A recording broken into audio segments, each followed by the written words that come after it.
Hello VC, it's me, Fluffy Records. A lot of you guys might be asking yourselves, Fluffy, where the heck have you been? Well, to keep it short, I decided to take a break from the VC. Also a small break from listening to records.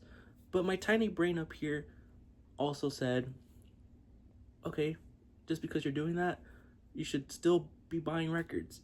And that's what I sort of did throughout the months of this year of 2025. So I decided to come back here, show you guys what I picked up. At least this is like a part one thing of what I picked up from last time that I made a video, which was what, April-ish or February? I can't remember when I made the video. This was maybe 8-9 months ago since I made the last video.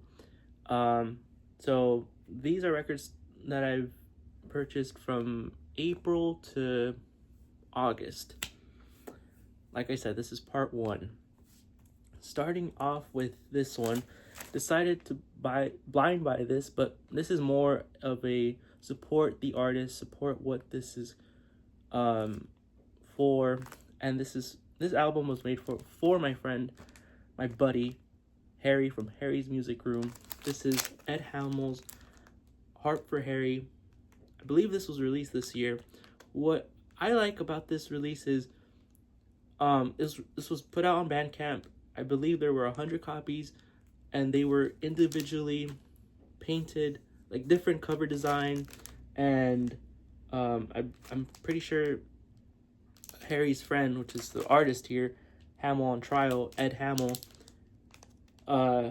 did like, he's the artist of the like actual, he made the art designs for each of the albums, and I really enjoy this. This isn't what I normally listen to, but it reminds me of like it in terms of the genre. I think this is folk, but the lyrics are a bit silly, but like I said, I enjoy them.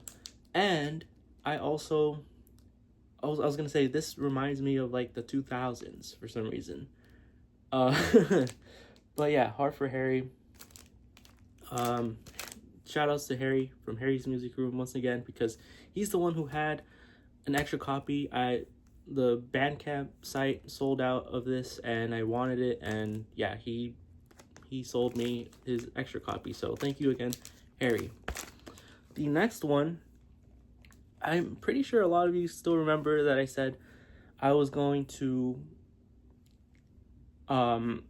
collect less jazz and start doing other genres. That I failed in that very fast.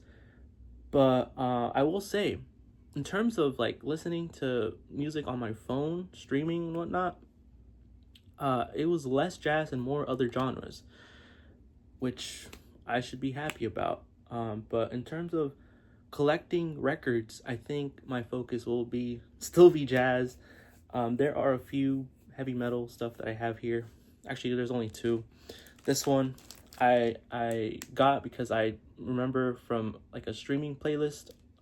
I listened to one song, and then I listened to the album. I was like, this is great. I love the vocals on here. And this is Merciful Fates, Don't Break the Oath. The song in hand that you guys might be wondering, what's the song that drew you to this album, is A Dangerous Meeting, the first song on this album. Let's see, this was put out in 1984 on Combat Records. At least this is this is the US pressing, I'm pretty sure. Like I said, don't go after me. I'm a little rusty on this, but this is great stuff. King Diamond, the vocalist, and I believe he also has another group, right? From what I've heard. This next one was a purchase that I made at Amoeba. I'm surprised that they had this, but they had it for a good price, and I was like, I feel like in terms of, if you want to have like at least a small collection of metal music, this should be in there, right? Which record? This is it. Motorhead's Ace of Spades, Lemmy Kilmister and his group. This is on here it says US original, but I checked on Discogs and they're saying that this is a second pressing. either way, this sounds fantastic. I know that the difference between like a US press and maybe a UK or a European press is the tracking list. But like I said, the only song that I really know still of is Ace of Spades. But still, the music on here, really, really good. 1980, originally released. My copy from Discogs says put out in 1981, which is fine by me, because like I said, at least I have this now in the collection, and I got this at Amoeba. Okay, next up, all of these are now jazz records. Yeah, for you jazz heads, all of these, I'm pretty sure you guys will be looking forward to. Starting off from, let's see, April of 2025, when it was Record Store Day, the April Record Store Day, I went to Amoeba. I think that's the only store that I went to this year, in terms of Record Store Day. But I went, and I've been needing to get a copy of this because I wanted to compare it to my original that I had then. This, to my ears, sounded better. Chet Baker's Chet on Riverside. This is the Craft Recordings Mono Edition. This wasn't put out on for this year's Record Store Day, but I think this was last year's or 2 years ago now. But like I said, I had an original in good shape, and to my ears, it just didn't sound the best.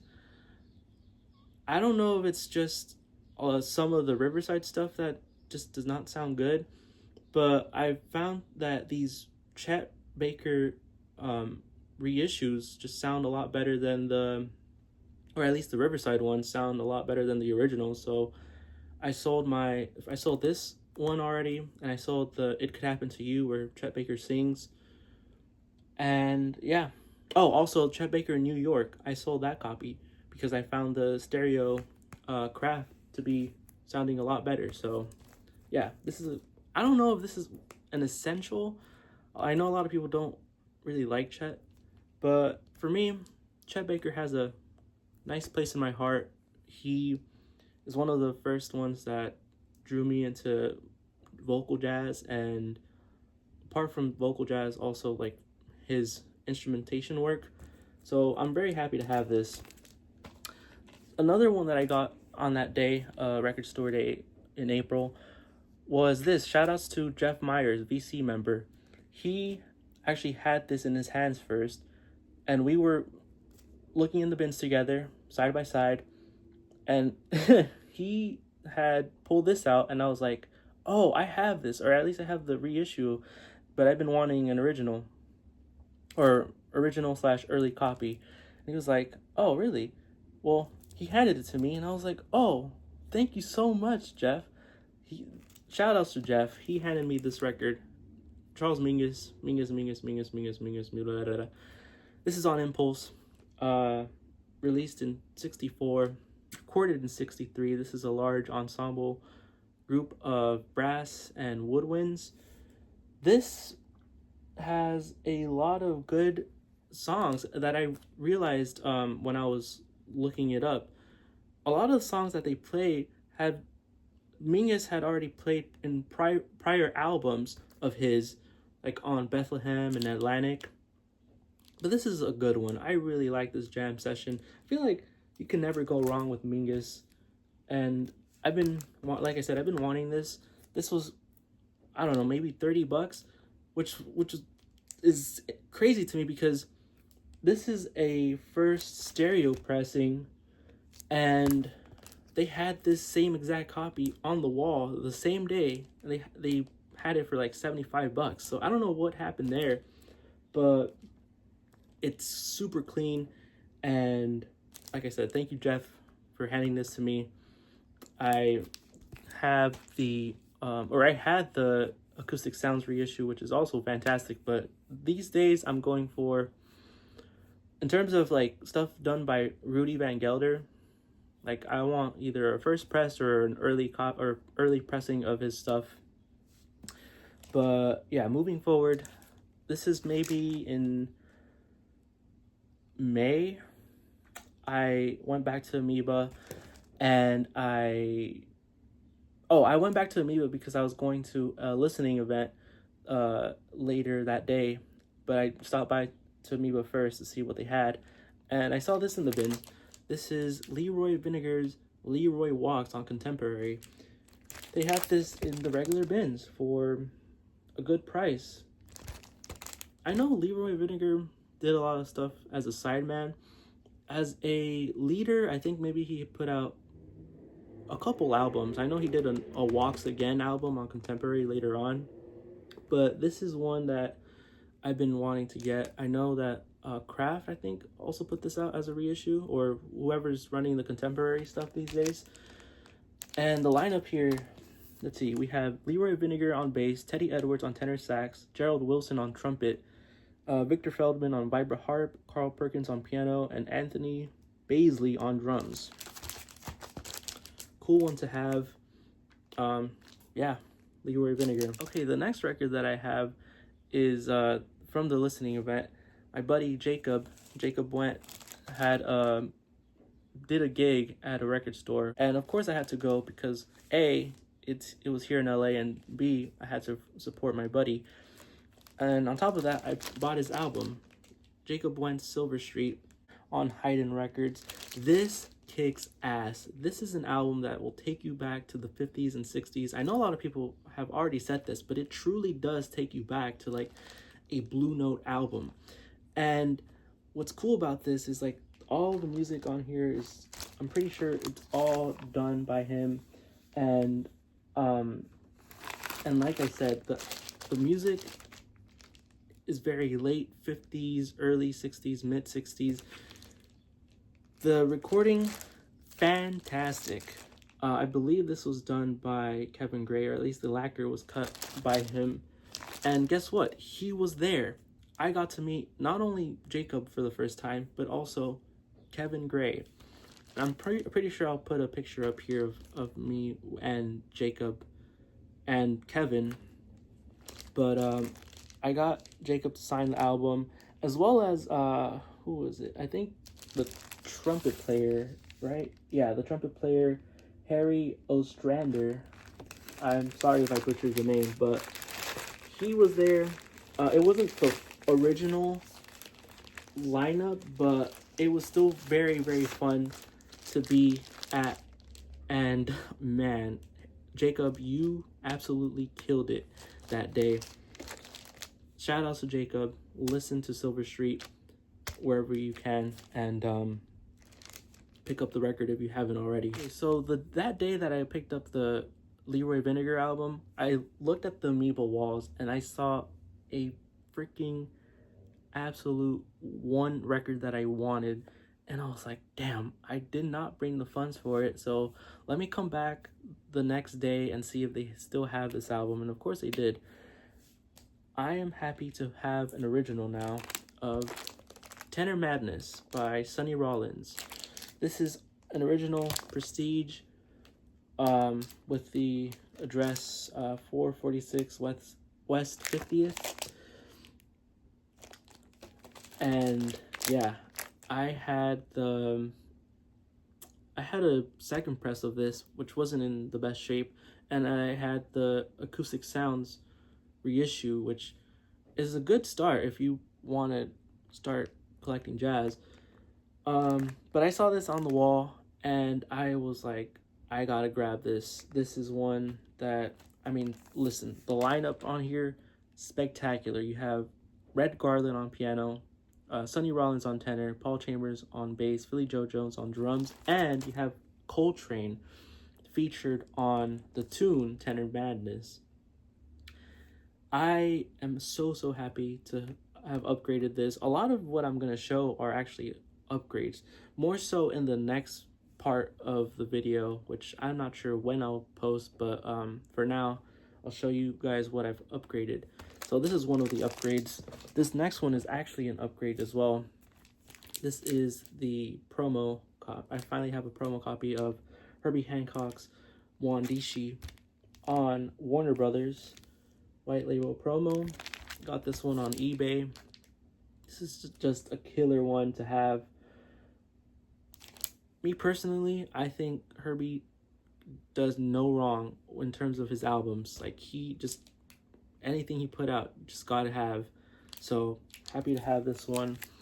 This one isn't an upgrade, but this is one that I've been wanting, especially the musicians' albums. I only have this one in terms of this cat, but I'm happy to have it. And this is another eBay purchase. Henry Franklin's Tribal Dance on Catalyst, and once again, it's a promo copy. This is 1976, I think, or 77. This is a good spiritual-esque like type of jazz music. I really, really enjoy this. I'm honestly, I think in terms of like Henry Franklin, this is another cat that does no wrong when it comes to his music. I know that he has there's two albums on Black Jazz, which is The Skipper and The Skipper at Home. Pardon. The one that I really want is The Skipper at Home. I know a lot of people have The Skipper in their collections, but what's good about this is that Real Gone Music put his album, they reissued all of his albums. I think he only has 3 as a leader, but thankfully you can get the Real Gone reissue for this album and his 2 other albums on Black Jazz. And but like I said, I'm going for these originals. I know, I just want these. I can get the reissues, but I really, really want these more. But let me know how good the Real Gone reissues sound if you do have the reissues. But this is good. I really, really enjoyed this. Henry Franklin. I know he's done a couple things as a sideman, but I really enjoy his work as a leader. This is another upgrade, or this is an upgrade. This is an upgrade. This is Blue Note 4220. Horace Silver's The Cape Verdean Blues, released in 1965. This is an album that absolutely freaking rocks. The musicians on here, I mean, once you hear who's on here on this album, you're gonna be like, I gotta listen to this album. I gotta grab this album. But you have Woody Shaw on trumpet, Joe Henderson tenor sax, Horace Silver on piano, Bob Cranshaw on bass, and Roger Humphreys on drums. This is an upgrade for me. I had a reissue, like a early reissue of this, but it had some issues, so I was like, okay, I'm gonna just get rid of that one. And I saw this copy on Blue Note on eBay way back when, and I picked it up. But this is one that's I absolutely enjoy. Speaking of Blue Note, I believe they maybe a couple months ago they put out a Horace Silver title called Live at the Penthouse in Seattle, Washington. And what's cool about that is that was recorded in the same year that this album, I'm pretty sure this album was put out. So it has a very, very similar lineup. I think it has everyone on here except for either Bob Cranshaw or Roger Humphreys. I can't remember who replaces who, but I know that they play the album title on that album. I don't have that album, but it would be cool to own. It's a new issue. It's a new album put out. So, anyways, this is cool. Oh, and also, how could I forget? J.J. Johnson is on here. Another reason to listen to that album if you're a fan of trombone. Okay, these last 3 I got at my local record shop, which I hadn't been to in quite a while. So these are all pickups from, I want to say May as well. I went there because I had seen their Discogs listings, and there were some titles that I was very interested in, and I was like, okay, let me go in there and see what's up. And it turns out that there's this guy, this older gentleman, who is selling off his jazz collection little by little. I got to meet the guy. For some reason, his records that the store is selling isn't in the store, but the guy has his records still. So while I was waiting for him, I was like, okay, I haven't been to this store in months, so let me check what's in the bins. And mind you, this store has a lot of 10 inches just scattered around the bins. And when I saw this, I was like, holy smokes, because I just couldn't believe it. So here's the 10-inch that I picked up. Oscar Pettiford's Sextet on Debut Records. This, I could not believe that I had seen at the record store. And they only asked for $8. The jacket is completely split, but the record is clean. Well, when I looked at the disc, it was very, very dirty, very dusty, but I cleaned it. I wet cleaned it multiple times, and now it's shiny clean. Anyways, this is awesome. Oscar Pettiford, who plays not only bass but the cello, is accompanied by, let's see, Phil Urso on tenor, Julius Watkins on French horn, Walter Bishop Jr. on piano. Wow. Charles Mingus on bass, and Percy Bryce on drums. Yeah, so I mean, it's no surprise that Charles Mingus is on this, because this is his label, or this was his label. In terms of debut records, I'm pretty sure this is a label that they press their records on styrene. Correct me if I'm wrong though. I absolutely love Oscar Pettiford. I have a record of his on Bethlehem, but I'm pretty sure he didn't really have that many records as a leader. This is a good one to have. I'm trying to think now. Yeah, I only have two other debut records. One is a Kenny Dorham OJC reissue, and the other one is a trombone jazz workshop that also features Charles Mingus. But yeah, super happy. This is what, 1953 or 54. Very, very happy about that one. And so, like I said, the reason why I was there was because I was waiting for the guy.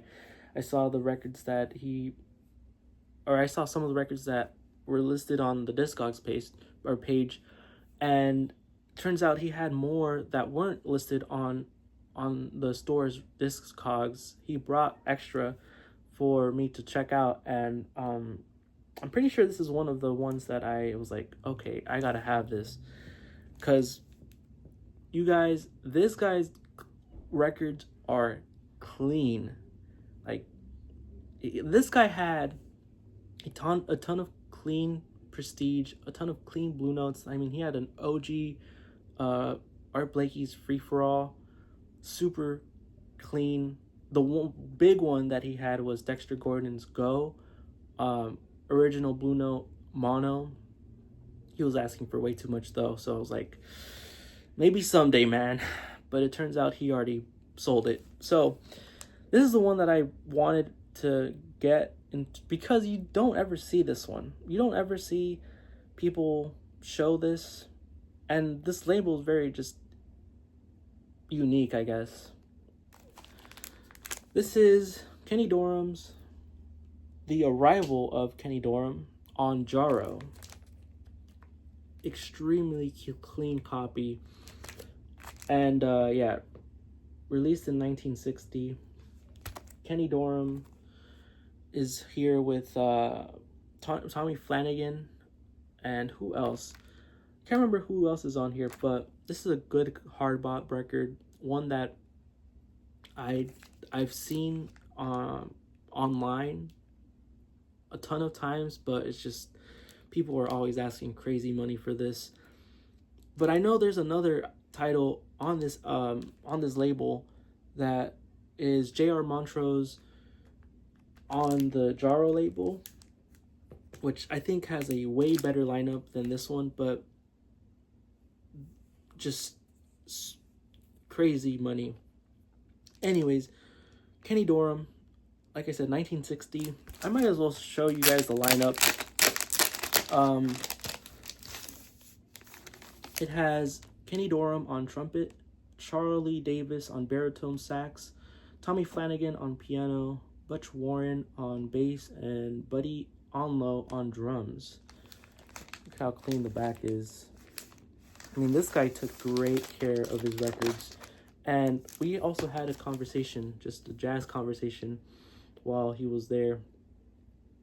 And speaking of Henry Franklin from earlier, he went to go see Henry Franklin either earlier this year or last year, and he got some of his records signed by him, and I was like, damn, if only he was selling those. Not because I want signed Henry Franklin, but because I'm looking for those dang Henry Franklin albums. And I'm sure they're clean. I'm sure if you've seen like those Skipper albums, they're always trash. So anyways, Kenny Dorham is my second to last. This last one is actually not from his collection. I actually saw this on the they don't have a wall, but let's call it their wall records.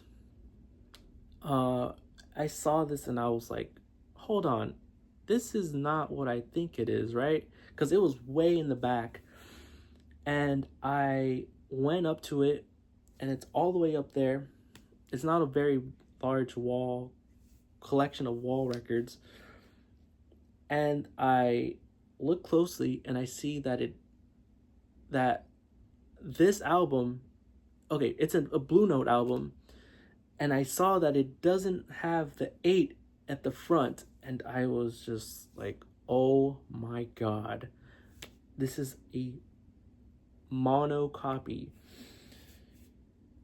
So I grabbed it, and the guy working there, shout outs to Zach, I believe is his name. Shout outs to Zach. I was like, is there any way we can come up with a deal? And that guy is so cool, because I'm pretty sure the store owner would have never given me a deal on this. So I got this right here. This is Duke Pearson's Wahoo, Blue Note 4191. And it is a mono pressing. This, I cannot believe I walked away with. And they were not asking for, they were asking for, it was a little pricey, but with the deal that the guy gave me, I walked out smiling. But this is a really good one. I personally enjoy Duke Pearson's lead records. I know a lot of people enjoy like his early stuff that he put out early on throughout Blue Note, but later on, like once Liberty took over, it starts to, people find his stuff repetitive, I think. But me personally, I don't mind it. I get it. This is a smaller group album, but he put out some larger ensemble stuff later on throughout his not his career, but for Blue Note, when it comes to Blue Note. But yeah, like I said, who's on here? Donald Byrd on trumpet, James Spaulding on alto sax, Joe Henderson on tenor sax, Bob Cranshaw on bass, and Mickey Roker on drums. Did I forget Duke Pearson? Duke Pearson on piano. This is a really nice and clean copy. Super happy to have it. I'm pretty sure this has already been reissued for Blue Note's either classic series. Yeah, classic series, right? This is one to have, I think. But yeah, this is it for right now. Part 2, I have another stash of records to show, but gonna show that in part 2. And I think a lot of the stuff for part 2 will be upgrades. I've started to sell some stuff online and have been getting credit to buy either upgrades of albums I already have or records that don't normally pop up online, especially for a good price. But this is it. Hopefully you guys enjoyed, and I'm out. Peace.